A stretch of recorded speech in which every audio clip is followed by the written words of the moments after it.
Así que, bien, vamos al libro de Lucas, por favor, al capítulo 4. Estamos aprendiendo acerca de este hombre, un médico, que le escribe a Teófilo una carta, y no solo una, sino que escribe dos. Escribe el libro de los Hechos también, y también se lo escribe a la misma persona para hacerle manifiesto lo que había acontecido con Jesucristo, porque él había recibido a Jesús y él quería que estuviera al tanto de cómo fueron las cosas en realidad. Y él se hizo un trabajo no menor, fue un trabajo investigativo, entrevistó personas, también el apóstol Pedro seguramente habló con él y le contó muchas cosas, y así él escribe todo este libro. Por eso encontramos algunas cosas que él menciona y en otros libros no se mencionan en realidad en los otros evangelios. Y así hay también cosas que él no menciona, y menciona, por ejemplo, el evangelio de Juan, ¿ya? Él había ido a la sinagoga y había salido, bueno, de la sinagoga de Capernaum, y en la sinagoga de Capernaum a él no le había ido muy bien, en el sentido de que las personas, cuando él hizo manifiesto que lo que había leído, él era el cumplimiento. Él leyó el libro de Isaías. Recuerden que ellos no tienen las escrituras, no tienen el Nuevo Testamento, nada de eso. Ellos solamente tienen el Antiguo Testamento, y él en la sinagoga leyó Isaías 61, y ahí está hablando de la profecía acerca del Mesías. Y él les dice a ellos que él era el Mesías. Perdón, estoy medio seco, ha sido una mañana media especial en realidad.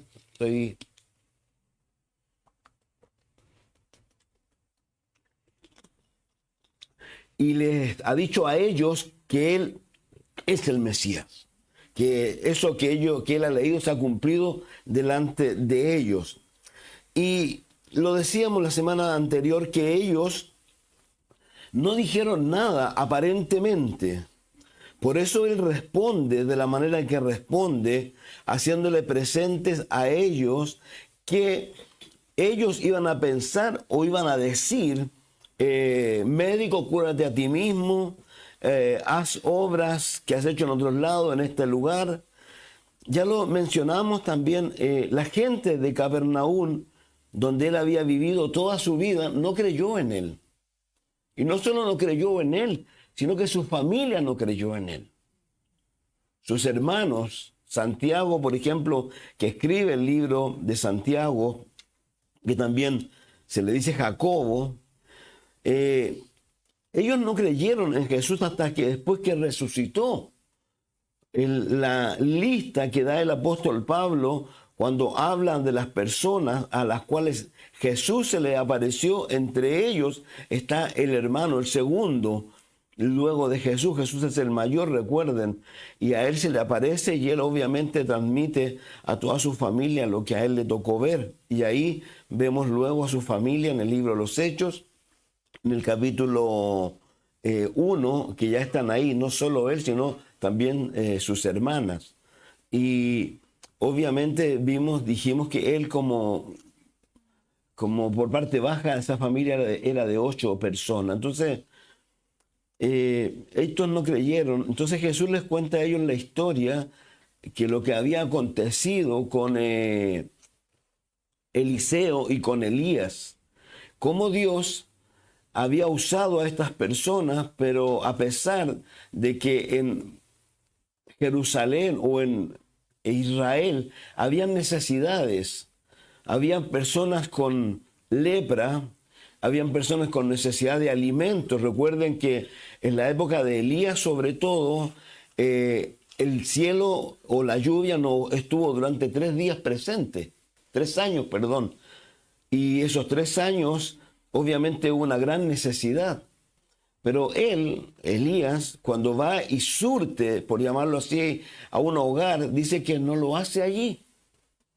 Y lo mismo Eliseo, a pesar de que habían tantas personas con lepra, tampoco, sino que vino una persona de Siria, vino Naamán, la historia ya la contamos un poco. Entonces, pero lo que él está hablando ahí, lo que yo hacía mención la semana anterior, qué tremendo es que Dios podamos verlo moverse en otras personas y no en nosotros.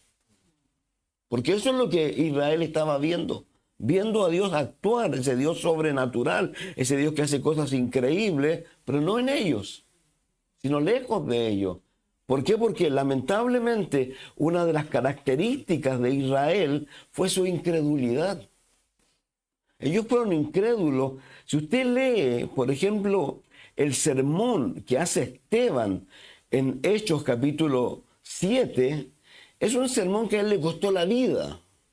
A él lo apedrearon, producto de lo que él estaba diciendo. Pero si usted lee ese sermón, que es realmente un estudio bíblico que él hizo, les mostró a ellos que no solo ellos en el tiempo presente del libro de los Hechos, sino que sus papás, sus abuelos, sus bisabuelos, sus tatarabuelos, y así podríamos llegar hasta atrás, todos habían resistido al Espíritu Santo. Que el Espíritu Santo quería actuar en cada uno de ellos, pero ellos no lo dejaron actuar. ¿Por qué? Por su incredulidad. Entonces, qué tremendo, aquí Jesús también le muestra una vez más quién es Él. Recuerden que el texto nos habla de que ellos lo empujaron de tal manera que ellos lo querían despeñar. Ellos lo querían tirar por un precipicio hacia abajo. Y también hicimos mención, qué tremendo es eso, que personas que están hace poco rato en la sinagoga, escuchando la palabra, adorando a Dios, pudieran tener esa capacidad para poder querer asesinar a Jesucristo. Entonces, qué tremendo en realidad, qué tremendo que las personas están, pero no oyen, porque lamentablemente ellos no oyeron. Y ahí Jesús volvió a hacer una obra no menor. ¿Por qué? Porque pasó en medio de ellos sin que ellos lo pudieran hacer. Ellos, no sé cómo ocurrió eso, pero ellos no pudieron hacerle nada. Y reitero, y no solo eso, sino que también hay que traer a la memoria que Jesús, cada vez que sanó personas, sobre todo a los leprosos, si usted lo lee, dice que ellos iban al sacerdote y se mostraban al sacerdote. Entonces, y yo les puse el último ejemplo la semana anterior, me parece que fue el ejemplo de el ciego Bartimeo,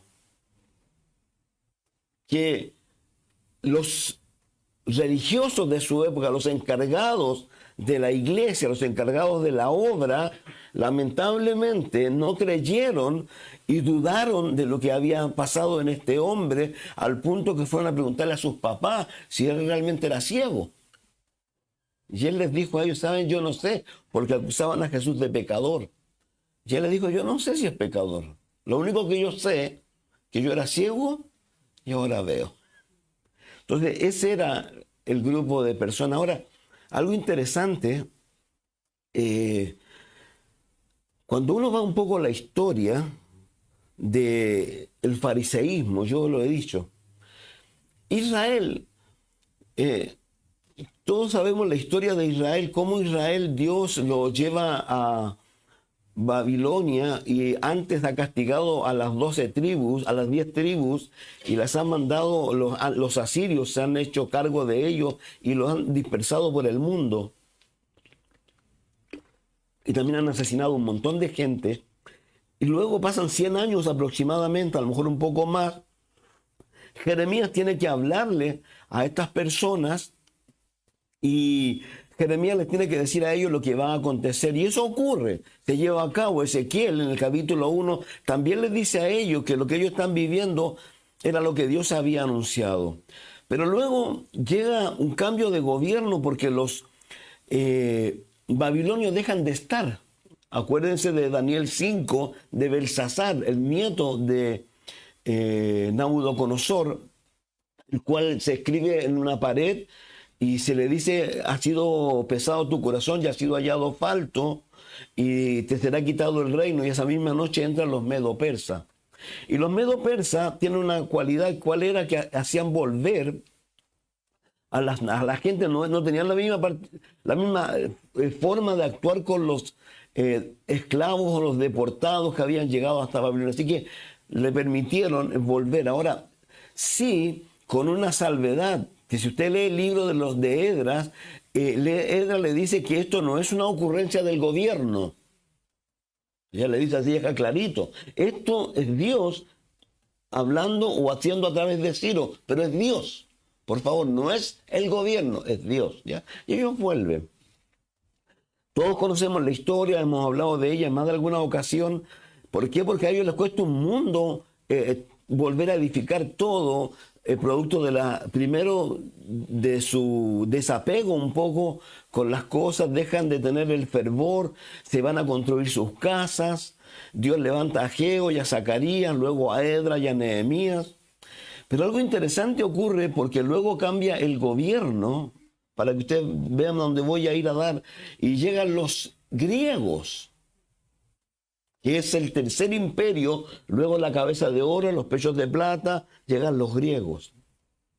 Y los griegos llegan con una persona al frente, que es Alejandro Magno. Alejandro Magno es un discípulo de, no sé si de Sócrates o de Platón. Y ellos tenían toda una idea del helenismo. Ellos querían gobernar el mundo y querían que el mundo de alguna manera fuera helénico. Por eso el idioma griego es el que se construye el Nuevo Testamento, en el griego koiné, porque ellos dejan el griego, los romanos hablan el griego. Pero lo interesante de todo esto, ¿qué es lo que es? Que en ese momento se levanta un grupo de personas que son unos judíos muy patriotas antes de los fariseos. Muy patriotas, y ellos empiezan a hacer una guerra de guerrillas. Porque no quieren perder su idioma, no quieren perder sus cosas, no quieren que venga otra persona y de alguna manera lo helenice. ¿Ya? Entonces, luego de ellos, ¿quién aparece? Aparecen los fariseos. Los fariseos, y esto es un poco donde quiero detenerme, de ahí quiero avanzar más, y creo que lo he dicho, lo he comentado. ¿Por qué razón? Porque los fariseos comenzaron muy bien. Los fariseos eran un grupo de personas que realmente amaban a Dios, amaban las cosas de Dios, pero de alguna manera se fueron alejando de eso. Podríamos decir, se fueron enfriando. Y llegó un momento, y esto es bien interesante, ¿por qué?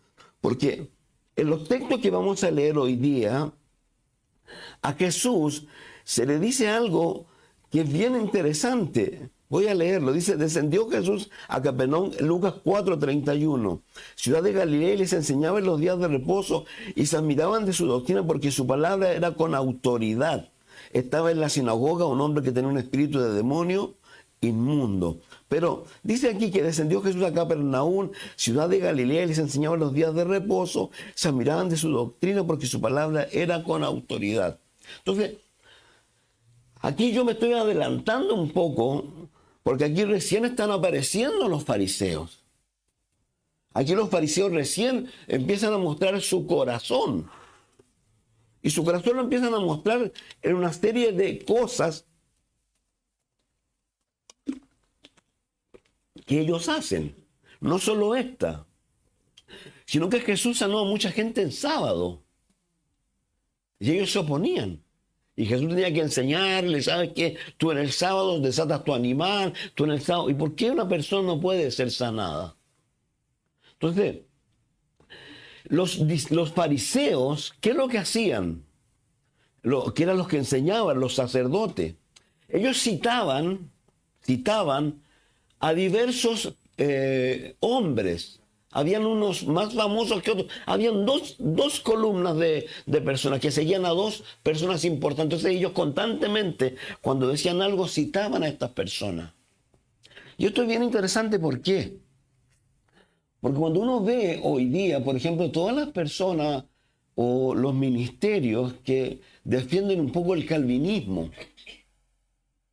El calvinismo es una doctrina donde se cree de que Dios eligió a 5 personas y a 5 no las eligió. Y hay un montón de cosas, y hay muchas cosas buenas en el calvinismo. Pero el calvinismo, cada vez que ellos hablan, y tú puedes encontrar a eruditos de ellos, ellos siempre van a citar la iglesia, la historia de la iglesia. Van a citar a Jerónimo, siglo X, no, más atrás, ya una serie de personas. Pero ellos no citan las escrituras. Ellos defienden sus postulados muchas veces no citando las escrituras, sino citando la iglesia. Y algo interesante, la iglesia como tal ha sido un fiasco, un fracaso. Si la iglesia ha sido un fiasco, un fracaso, y uno la puede leer, y lo hemos dicho en más de alguna ocasión, cuando hablamos de las personas que siempre están diciendo hay que volver a la iglesia primitiva, hay que volver. La iglesia primitiva tuvo tantos problemas como tiene la iglesia hoy en día. Es cosa que lean en el capítulo 5, que Dios tuvo que matar a 2 personas, que lean el capítulo 6, que tuvieron que elegir unos diáconos porque había murmuraciones dentro de la iglesia. Y la misma escritura en Hechos 15 nos dice que tuvieron que hacer un concilio. ¿Por qué? Porque había gente dentro de la iglesia que estaba obligando a los nuevos creyentes, sobre todo a los gentiles, a que guardaran las cosas del fariseísmo. Circuncisión, el sabbat, y esas cosas, y la comida. Entonces, por eso creo que quiero decirlo, porque es importante entenderlo, que lamentablemente este grupo de personas, y uno lo puede ver cuando ya va al final casi del ministerio de Jesús, cuando Él va a ir a la cruz, Él en Mateo 23, yo siempre le he dicho, Mateo 23 es una dedicación que Dios le hace al fariseísmo. Y le dice una cosa que no es menor, le dice, ¿sabe qué? Ustedes no van a entrar al cielo, pero lo más lamentable que no solo ustedes no van a entrar, sino que ustedes no dejan entrar a los demás. Por los hechos que ellos hacían. Ahora, reitero, piensen en ellos. Cuando están asesinando a Jesús, ellos se confabulan, ellos hacen cosas en horarios que no deben, lo hacen en las noches. Hay toda una confabulación. Entonces, por eso aquí está pasando eso, por eso aquí Jesús tiene que de alguna manera, y la gente empieza a mirar a Jesús de esta manera tan especial y tan particular, porque Jesús no cita ni a estos 2 famosos hombres que tienen ellos, sino que cita las escrituras. Es cosa que usted recuerde que Jesús decía, ustedes han oído que se dice, pero yo os digo. Y eso es lo que cautivaba a la gente, y eso es lo que cautivaba a estas personas. Entonces, vuelvo a reiterar, qué tremendo el fariseísmo, qué tremendo estas personas. ¿Por qué razón? Porque a pesar de haber comenzado tan bien en esta época intertestamentaria, que son los 400 años de silencio, los macabeos son personas que también son un grupo de personas que hacen lo mismo.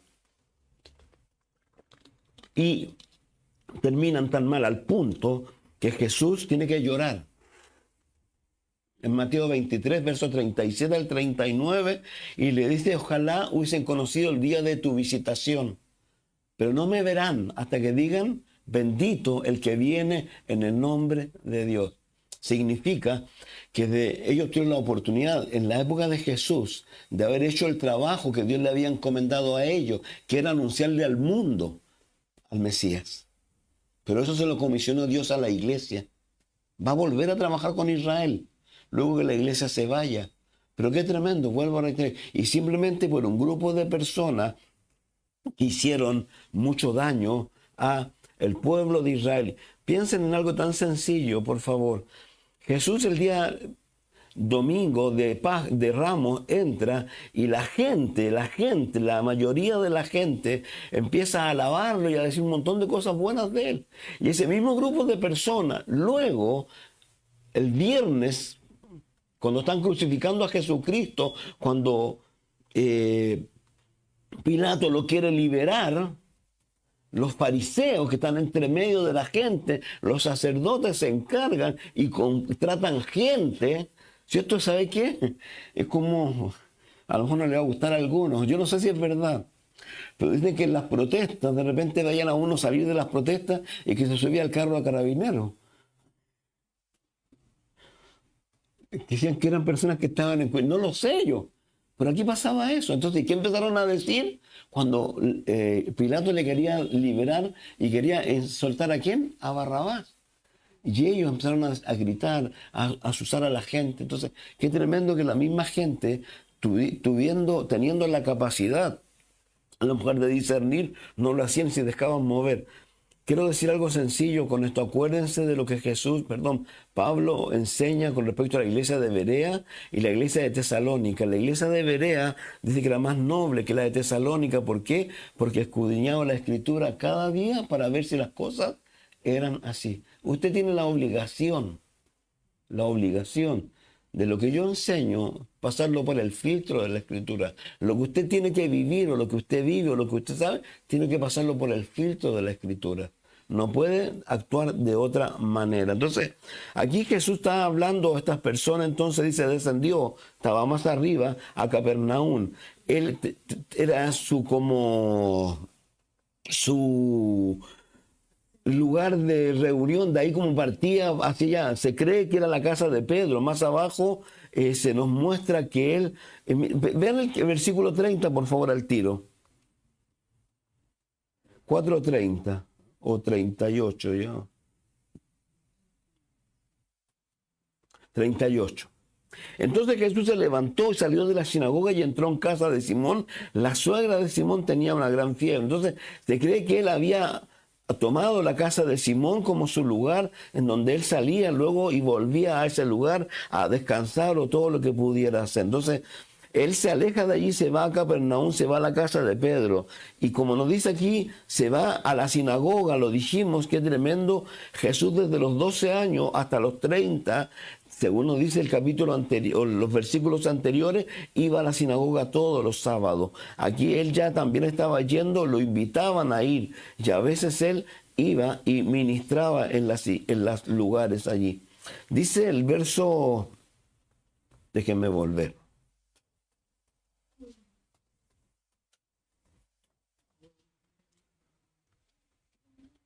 31, nuevamente. Descendió Jesús a Capernaum, ciudad de Galilea, y les enseñaba en los días de reposo. Se admiraba de su doctrina porque su palabra era con autoridad.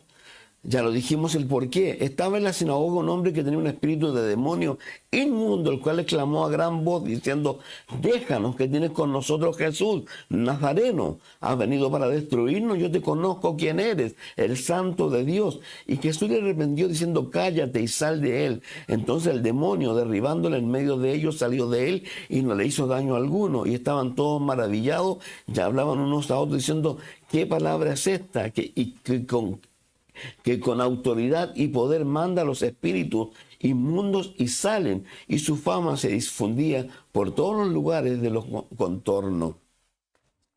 La situación en la sinagoga se detiene en un momento determinado.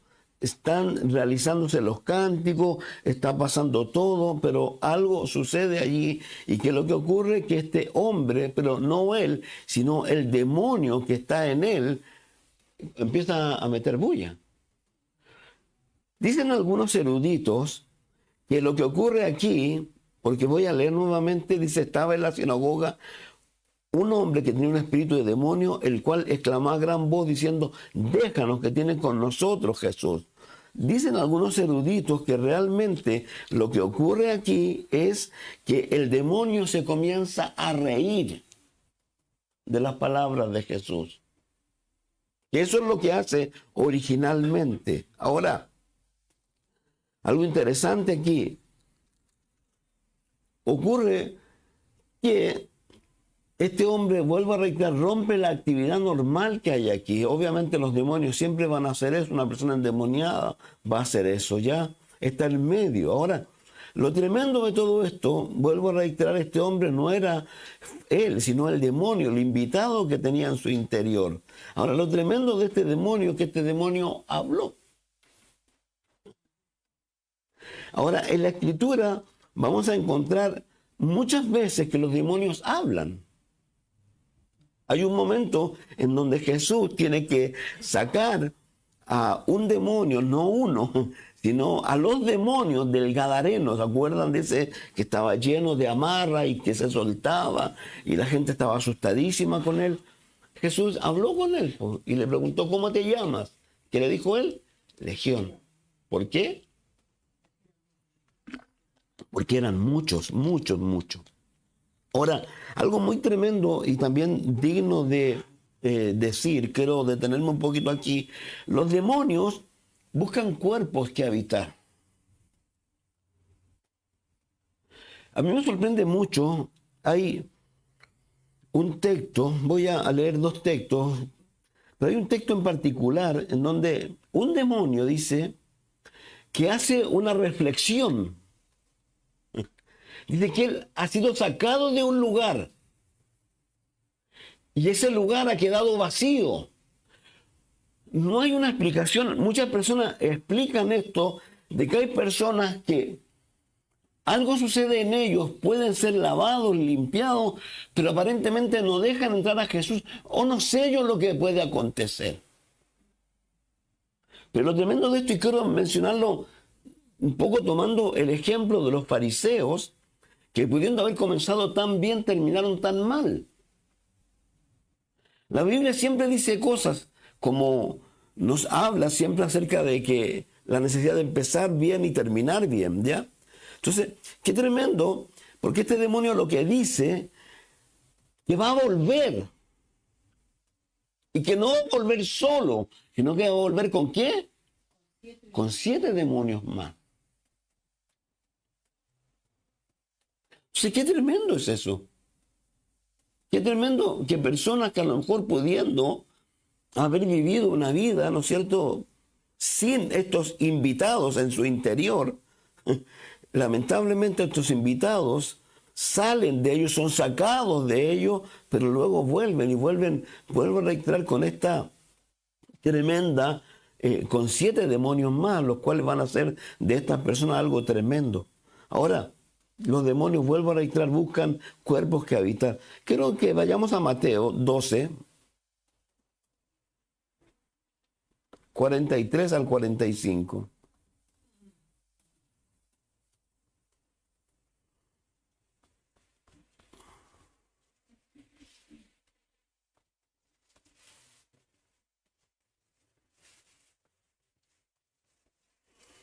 Dice, cuando el espíritu inmundo sale del hombre, aquí está lo que yo les mencionaba, sale del hombre, anda por lugares secos buscando reposo y no lo halla.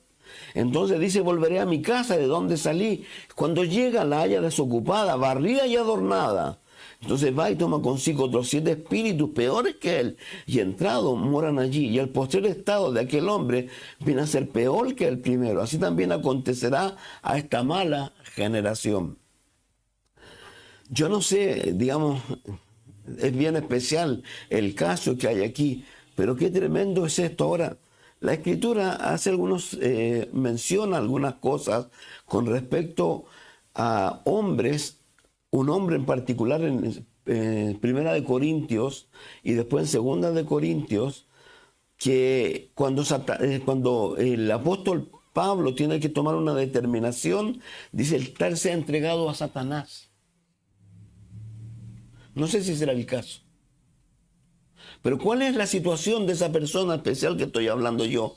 Que cuando se ha entregado a Satanás, de alguna manera, esta persona va a ser llevada tan bajo, tan tremendo, que va a llegar un momento en donde va a entrar la cordura a esa persona y va a clamar seguramente a Dios para que Dios pueda volver a hacer lo que a lo mejor hizo en algún momento. Por eso dice allí, para que sea salvo. Es bien especial el texto si usted lo lee en otros lugares, pero lo tremendo es eso, los demonios, lamentablemente aquí estaba poniendo un ejemplo, y vuelvo a reiterar, buscan reposo y no lo hallan, andan por lugares secos.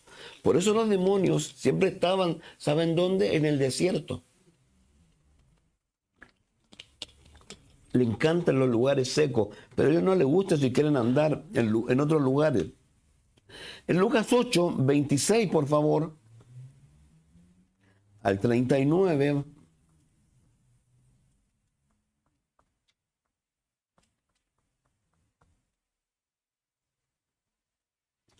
Aquí está el ejemplo. Dice, arribaron a la tierra de los Gadarenos, que estaba en la ribera opuesta a Galilea. Al llegar él a la tierra vino a su encuentro un hombre de esta ciudad endemoniado. Desde hacía mucho tiempo no vestía ropa ni moraba en casa, sino los sepulcros. Este al ver a Jesús lanzó un gran grito y postándose a sus pies exclamó a gran voz: ¿Qué tienes conmigo, Jesús, Hijo del Dios Altísimo?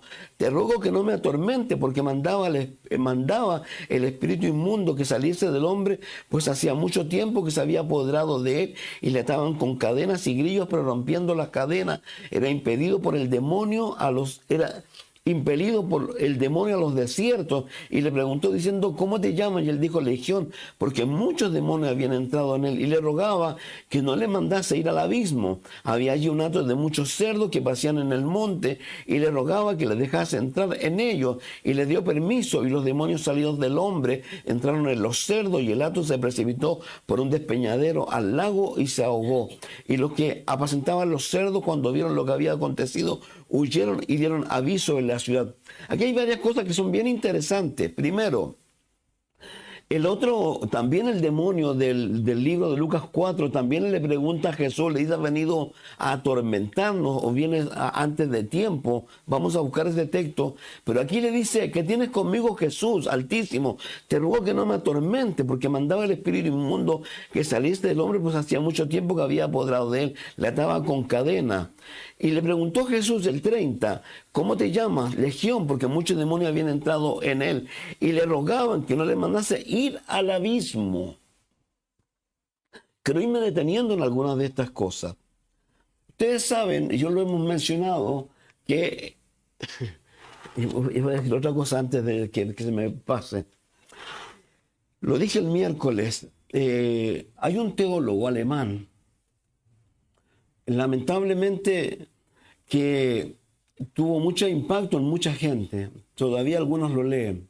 Pero este teólogo alemán decía que cómo era posible que personas que disfrutaban, por llamarlo así hoy día, de el celular, de la televisión, de las vacunas y de tantas cosas, crean en los demonios, y crean en un cielo arriba, en el cielo abajo, en la mitad de la tierra y abajo los demonios.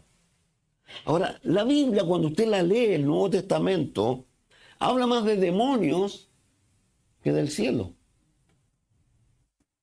Los demonios son reales, no es una invención.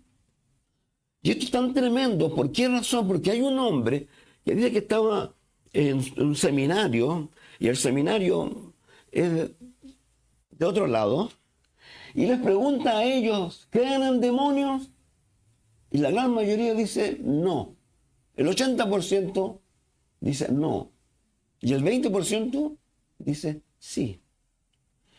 Y él queda con algunas dudas ahí. Y luego les pregunta: ¿creen en Dios? Sucede que casi el 98% dijo que sí. Entonces, cuando uno cree en Dios por obligación, tiene que creer ¿en qué? En que los demonios existen y son reales y genuinos. Ahora, la Biblia nos enseña claramente a nosotros cómo se formaron ellos, de dónde aparecen ellos. Los demonios no fueron creados por Dios. Los demonios, lamentablemente, escucharon, y esto es tan tremendo porque los textos que yo tengo, aquí está hablando de personas, ¿no es cierto?, que demonios buscan habitar personas. Algo bien importante también, Lucas es un médico, por favor. Y él hace la distinción, cuando usted lee la Escritura, hace la distinción entre personas poseídas y personas enfermas. Hay personas que están en el psiquiátrico y no están locos, están enfermos. Pero hay otros que sí están poseídos por demonios, sin lugar a duda. Por eso quiero detenerme un poco aquí. Ahora, ¿por qué razón? Porque aquí este demonio o estos demonios le dicen: le rogamos que no le mandase ir al abismo. Cuando mencionamos acerca de los creyentes que han muerto, ¿no es cierto?, nosotros creemos que van al cielo, y hacíamos mención que Lucas 16 habla de que los muertos en Cristo antes de Cristo, antes de que Cristo muriera o resucitara, ¿dónde descendían? Al seno de Abraham. Pero el seno de Abraham tenía un lugar al frente que se llamaba el lugar de tormento. Y hemos dicho que abajo hay un lugar que se llama el Tártaro. Y ese es el lugar en donde están los demonios. Que Dios o Jesús, por eso ella le dice, voy a leer de nuevo, le rogasen que no le mandase al abismo. Y hay otro texto que dice, vienes a atormentarnos antes de tiempo. ¿Por qué? Porque ellos saben dónde van. Ellos saben que ya están perdidos. ¿Por qué? Por favor, Apocalipsis capítulo 12.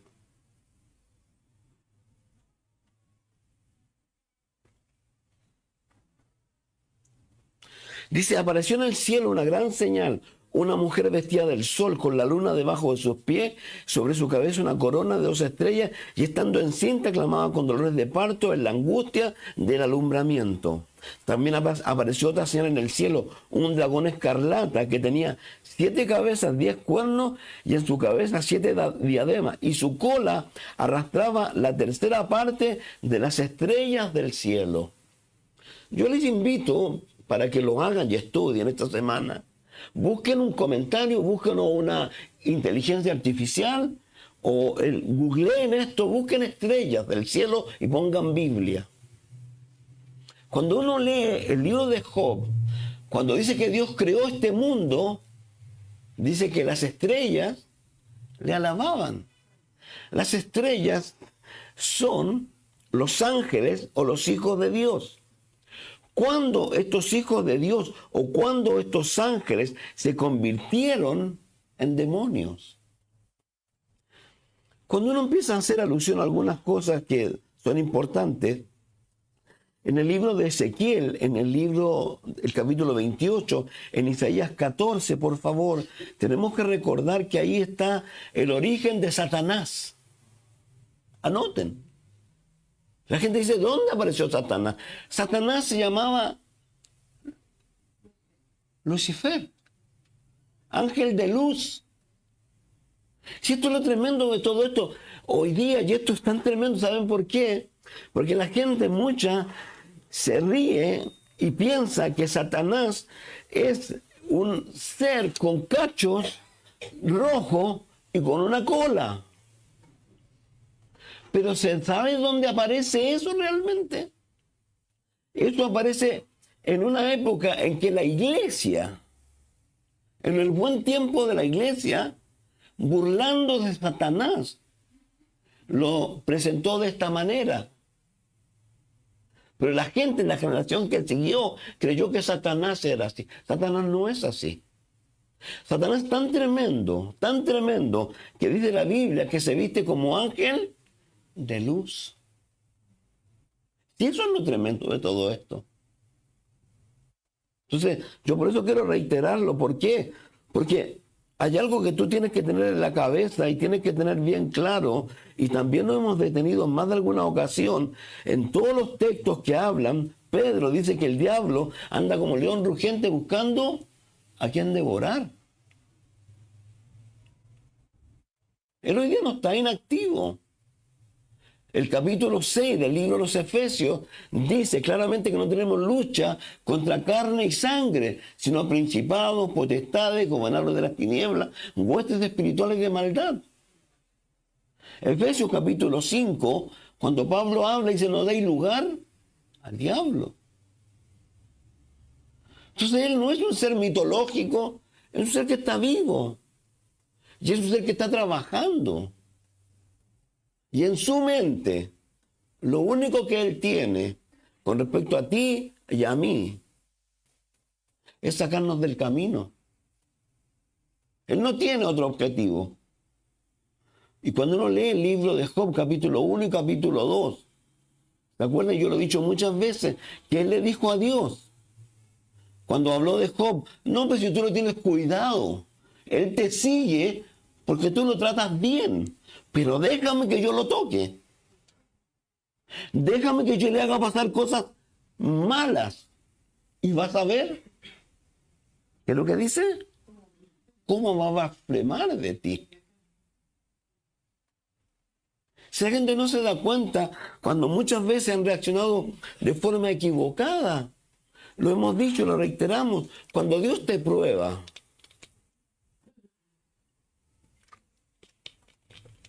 Dios quiere sacar lo mejor de ti, pero ¿y el diablo qué quiere sacar? Lo más malo de ti. Entonces uno tiene que tener claro eso. Y quiero detenerme en eso por eso, porque tenemos que entender, nosotros estamos en una batalla, en una lucha. Por eso el apóstol Pablo, en el libro de los Efesios, perdón, en el libro de Filipenses, él hace presente claramente, no es que yo lo haya logrado, pero sigo al blanco, me olvido de lo que está atrás. Porque estamos en una lucha, ninguno lo ha logrado todavía. Y el peor error que podemos cometer es pensar que sí. La Biblia dice, mire, el que esté firme, cuidado que no caiga. Ahora, fíjese, voy a ir parafraseando cosas mejor. Esto es tan tremendo que Satanás cuando se revela y dice, yo voy a ser como Dios. Dios dice, lo echó. El libro de Isaías 44, 40, dice que Dios cuando creó este mundo, lo creó ok. Lo creó listo para ser habitado. Pero dice que Satanás vino y lo destruyó. Pues el verso 1 y 2. La tierra estaba desordenada y vacía. Él hizo ese trabajo. Pero antes de haber hecho ese trabajo, él convenció a un tercio de los ángeles. Yo no sé con qué los convenció. Pero los convenció. Y se convirtieron en demonios. Y aquí estamos viéndolo. Ahora, a esto quiero sumarle que no solo dañó la tierra, que luego cuando Dios restaura la tierra y pone a nuestros primeros padres, ¿a quién engañó? Entonces, quiero reiterar esto. ¿Por qué? Porque esto no es algo menor. El apóstol Pablo está tan preocupado por los corintios que le dice, temo que Satanás os haya sacado de vuestra sincera devoción a Cristo. Entonces, ¿saben? Satanás es tan tremendo. Cuando uno lee, por ejemplo, ustedes lo han hecho seguramente en 1 Corintios 21, uno lo lee primero en el otro libro, y en el otro libro dice que David se le ocurrió hacer un censo. Pero en 1 Corintios 21, 1 al 17, dice que Satanás le susurró al oído. Ahora, aquí hay algo bien interesante y quiero mencionarlo. ¿Por qué razón? Porque Satanás a veces también nos pide a nosotros, no lo sé. Hay un ejemplo en la Biblia que es tremendo. ¿Cuál es? Pedro. Pedro, si usted se acuerda de él, lo primero o lo último que ha dicho cuando Jesús... Y esto sabe que esto es básico. Por favor, si Dios le dice algo, créalo. Si Dios le muestra algo, siga lo que Dios está haciendo. Dios le dijo a Pedro, Pedro, me vas a negar 3 veces. Y él dijo, ¿estás loco? ¿Dónde le ocurre? ¿Yo? Y le dijo, ¿tú? No, Señor. Y todos conocemos la historia. Pero algo interesante está en el libro de Lucas 22, 32. Jesús le dice a Pedro que ¿quién lo pidió? Satanás os ha pedido para zarandearos como a trigo. Yo he rogado por ti para que no te falte la fe. Luego ve y dile, pero Satanás lo pidió. Entonces, vuelvo a reiterar, entonces tenemos que tener cuidado con eso de pensar que Satanás no está allí. Satanás está allí, está trabajando y está trabajando activamente. Y él piensa, yo voy a poner 2 ejemplos que puse el miércoles acerca de, y quiero decirlo de esta manera, ojalá nosotros pudiéramos decir todo o nada. Así como Jesús dice frío o caliente, ojalá tú pudieras decir todo o nada. 2 ejemplos, lo dije el miércoles. Génesis 39 y Daniel 1. 2 personas que estaban destinadas hacer algo tremendo en este mundo. Me voy a adelantar. Daniel fue a hacer, es como que pusiéramos hoy día, Estados Unidos es la nación más poderosa del mundo, la más potente, y Dios pone detrás de Donald Trump, vamos a decir hoy día, a un creyente. Y no solo, sino un creyente, pero potente, tal como ellos. Pero esas personas fueron también sometidas a pruebas. Y detrás de esas pruebas tenga la seguridad que ¿quién estaba? Además de Dios, pero Satanás. Yo lo decía el otro día. Si leí el capítulo 1 de Daniel, Daniel no solo había sido arrancado de su tierra, su familia a lo mejor estaba muerta, su ciudad estaba hecha pebre. No le quedaba nada. Y algunos sugieren que además le habían hecho eunuco. Ni siquiera iba a tener familia. Pero ni aún con ninguna de esas cosas fue doblegado. Porque propuso en su corazón no contaminarse. A eso es lo que voy. Dios tiene planes para tu vida. No creas que eres cualquier persona. ¿Saben? Esto es tan tremendo, la gente a veces no lo entiende. Piensa que solamente el que está aquí, el que está allí. Cada uno de ustedes es importante. Cada uno de ustedes es tremendamente... Y Dios lo quiere usar a usted. Pero Satanás viene muchas veces y nos engaña, nos envuelve en otras cosas. Piénsalo, por favor. Y no solo él, sino que fue tan potente él, que los amigos de él fueron igual de poderosos y no le importó un comino, nada. Y esto es interesante, ¿por qué? Porque Daniel no bajó su guardia nunca. Luego era un anciano, ya lo dejaron de lado. Y él seguía adorando. Y hubo un complot. Los envidiosos lo querían sacar de allí. Y hubo un complot. ¿Y dónde lo echaron? Al foso de los leones. Pero ni aún con el temor de ser echado a un foso de leones, él claudicó. Y sabemos la historia. Y el otro ejemplo, ¿quién es? José. Lo mismo. Lo venden sus hermanos, llega a una casa donde tremendo y llega una mujer que lo único que quiere es seducirlo. Y él dice, no voy a pecar contra mi amo y menos contra Dios. Y reitero, ¿dónde llegó después? Y luego lo meten preso. ¿Y dónde llegó después? A ser el segundo. Entonces es lo que quiero que entiendas. Dios quiere usar tu vida, pero Satán no quiere que Dios use tu vida. Y va a hacer todo lo posible. Por eso lo leíamos, nos deis lugar al diablo. Y hablábamos del enojo, hablamos de un poco de todo ese tipo de cosas. Uno se puede enojar, pero hay que tener cuidado cuando el enojo pasa ¿a qué? A ira. Y después pasa ¿a qué? A amargura. Esaú luego trató de tomar esto, pero ya no podía ya. La amargura no solo te contamina a ti, contamina a muchos. Entonces, de eso es lo que se trata esto, y quiero decirlo de esta manera. Entonces, y quiero terminar con algo muy sencillo. Lamentablemente, esto de los demonios, hubo un momento en la iglesia en que fueron tan exagerados que lo demonizaron todo. Y usted no sé si se acordará que estaba el demonio del sexo, el demonio de la lujuria, el demonio de la mentira, el demonio no sé de qué. Entonces, cuando las personas de alguna manera estaban viviendo, no, el demonio en mí. No eran ellos, siendo que la Biblia, ¿qué es lo que son? ¿Obras de qué? De la carne. Pues la Biblia dice, haced morir pues lo terrenal en vosotros. Entonces yo vuelvo, qué tremendo ese cuando al demonio se le echa la culpa de tantas cosas y el diablo dice, perdón, yo no he hecho nada. Yo no he hecho nada.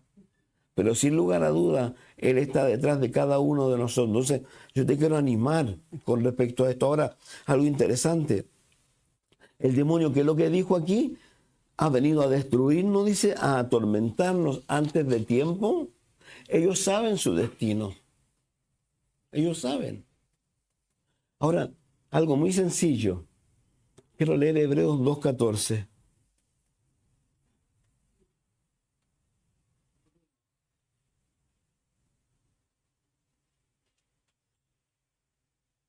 Y tomando el ejemplo que ya di.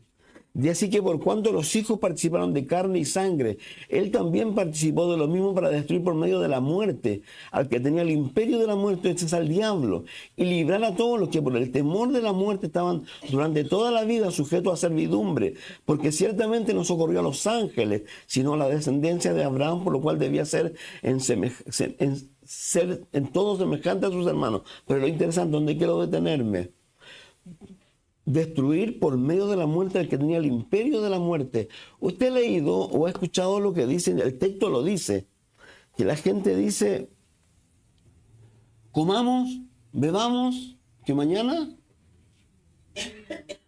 Esa es la filosofía del mundo. Pasémoslo bien. ¿Y se olvidan de qué? Hebreos 9:27 dice que está destinado el hombre a morir una vez y después ¿qué?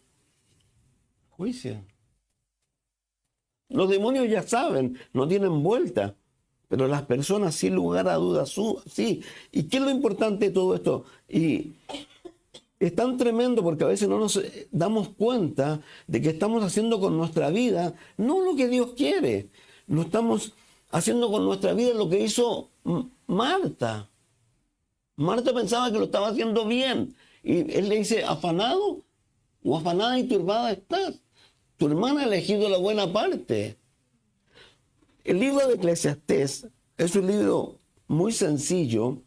Es un libro en donde dice, el capítulo 1, dice lo que es la vida. Dice, palabras del predicador, hijo de David, rey en Jerusalén. Vanidad de vanidades, dijo el predicador, vanidad de vanidad. Todo es vanidad. ¿Qué provecho tiene el hombre de todo su trabajo? Con que se afana debajo del sol. Generación va, generación viene. Mas la tierra siempre permanece. Sale el sol, se pone el sol. Se apresura a volver al lugar donde se levanta. El viento tira hacia el sur y rodea al norte. Va girando de continuo y a sus giros vuelve el viento de nuevo. Los ríos todos van al mar y el mar no se llena. Al lugar de donde los ríos vinieron, así vuelve para correr de nuevo. Todas las cosas son fatigosas, más que lo que el hombre puede expresar. Nunca se hace el ojo de ver ni el oído de oír. ¿Qué es lo que fue? Lo mismo que será. ¿Qué es lo que ha sido hecho? Lo mismo será. Y nada hay nuevo debajo del sol. ¿Qué tremendo? Y es como lo que dice Jesús al rico. Cuando el rico dice, alma mía, come, bebe, pásalo bien. Y él dice, necio, esta noche viene a pedir tu alma y lo que has provisto, ¿de quién será? Entonces, los hombres a veces y las mujeres también, afanados y preocupados. Y a veces... ¿Sabe qué? Yo creo hoy día en la generación vieja, ¿sabe lo que está haciendo, no? Está vendiendo todas sus cosas, no le está dejando nada a los hijos. ¿Sabe por qué o no? Los hijos después saben lo que hacen, ¿no? Con las cosas, con la casa. Mi hijo mayor me contaba un testimonio muy sencillo que a él le impresionó mucho, que era que un creyente amigo de él le contó de una abuelita. Una abuelita tenía unas esfinges, unas cositas de, no sé si de loza, de qué es lo que eran, bien bonitas. La abuelita las cuidaba, eran su tesoro. Se murió la abuelita, po. ¿A dónde cree que fueron a dar esas cosas? A una caja. Uno de ellos se la llevó para acordarse de la abuelita. Entonces, no nos equivoquemos nosotros. Jesús dijo, no hagas tesoro en la tierra, haz tesoro ¿dónde? En el cielo. Estos demonios están claros ellos. Nosotros también tenemos que estar claros. Que Dios nos ha llamado a eso, por eso Él dice que es aquel hombre con granjera el mundo entero, si al final pierde, ¿qué? Su alma. El mismo libro al final dice, acuérdate de tu Creador en los días de tu juventud, los que están jóvenes aquí. Dice, antes que vengan los días malos y lleguen los cuales digan ellos no tengo contentamiento, antes que se oscurezca el sol. A mí ya se me oscureció un poco. Tengo que usar lentes. Dice, y las estrellas vuelvan, a ver, se oscurezca el sol, la luz, la luna y las estrellas vuelvan y vuelvan las nubes tras la lluvia, cuando temblarán los guardas de la casa. Dice, se encorvarán los hombros fuertes, se darán las muelas, porque han disminuido. Dice, y se oscurecerán los que miran por las ventanas, y nuevamente habla lo mismo. Y las puertas de afuera se cerrarán por lo bajo del ruido de la muela, cuando se levantare a la voz del ave, y todas las hijas del canto serán abatidas, cuando también temerán de lo que es santo, y habrá terrores en el camino, florecerá el almendro. Aquí hay hartas cosas que no me voy a poder detener. Dice, se perderá el apetito, porque el hombre va a su morada eterna, y los endechadores andarán alrededor por las calles, antes que la cadena de plata se quiebre, se rompa el cuenco de oro, el cántaro se quiebre junto a la fuente, y la rueda sea rota sobre el pozo, y el polvo vuelve a la tierra como era, y el espíritu vuelve a Dios, que lo dijo. Vanidad de vanidades, dijo el predicador, todo es vanidad. Cuanto más sabio fue el predicador, tanto más enseñó sabiduría al pueblo, e hizo escuchar, e hizo escudriñar, y compuso muchos proverbios. Procuró el predicador hallar palabras agradables y escribir rectamente palabras de verdad. Las palabras de los sabios son como aguijones, como clavos hincados de los maestros de las congregaciones, dados por un pastor. Ahora, hijo mío, a más de esto se ha amonestado. No hay fin de hacer muchos libros, el mucho estudio es fatiga de la carne. El fin de todo el discurso oído es este. Este hombre es el hombre acá haciendo las cosas del hombre. Y es Dios hablando del cielo, diciéndole, hey, eso no tiene razón, no tiene fin, no vas a lograr nada con eso. Vuelvo a reiterar, el hombre rico. Que tremendo que le digan necio, esta noche van a ver tu alma y lo que has provisto de quién será. Ahora, el fin del discurso es este: teme a Dios primero, guarda sus mandamientos segundo, porque esto es el todo del hombre, porque Dios traerá toda obra a juicio, juntamente con toda cosa encubierta, sea buena o sea mala. Romanos 2:1 dice que Dios juzgará los secretos de los corazones. Por eso el salmista dice, Señor, por favor, ve y dime los pecados que a mí me son ocultos. Entonces, yo lo que quiero animarte más que ninguna otra cosa es eso: no te equivoques. No te equivoques. ¿Por qué razón? Porque Dios realmente quiere tomarte, llevarte y decirte una sola cosa: buen siervo y fiel. En lo poco me fuiste fiel, en lo mucho te pondré. No quiere decirte otra cosa. Yo reitero y lo voy a decir una vez más. Primera Juan 2:28 dice que algunos, cuando Él venga, se alejarán de Él. El libro de Apocalipsis capítulo 3, verso 14 adelante, a la iglesia de la Odisea, le dice, yo estoy a la puerta y llamo. Él dice, pero por cuánto eres tibio, no frío ni caliente, te vomito de mi boca.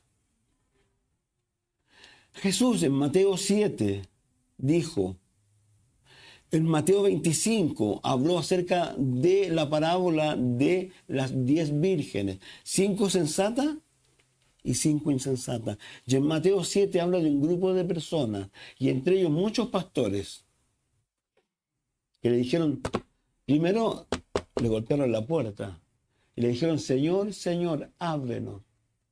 Y el que les dijo, no os conozco.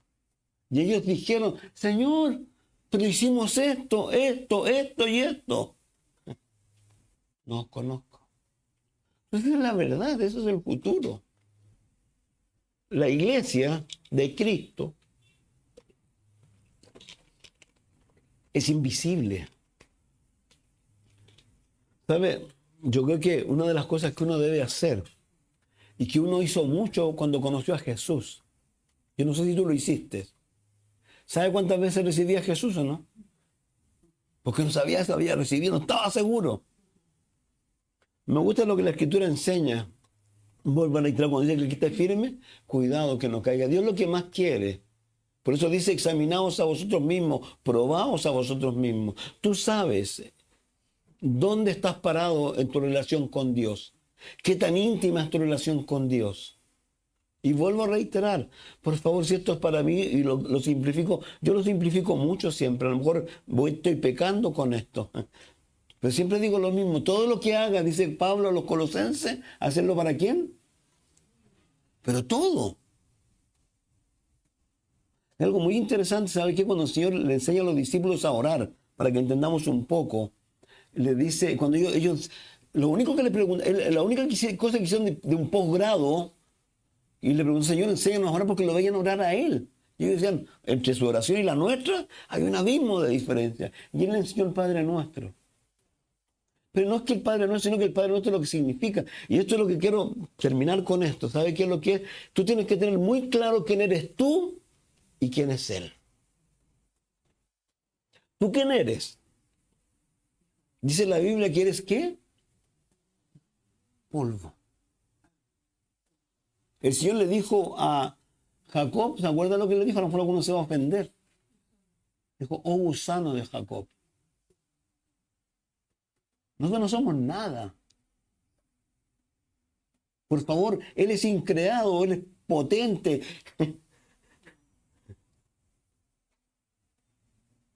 Y Él nos ha invitado a nosotros a su mesa, nos ha invitado a su casa, se fue a prepararnos morada. Y lo único que Él espera es eso, que entendamos lo que somos y quién es Él, y que de alguna manera oremos pidiéndole a Él, primero glorificándolo por lo que hay, segundo pidiéndole a Él lo que necesitamos para nuestra vida. Si lo que nosotros necesitamos en nuestra vida es simplemente, como dije, todo o nada, es fuego, que Dios encienda la pasión de nosotros porque lo volvamos a amar.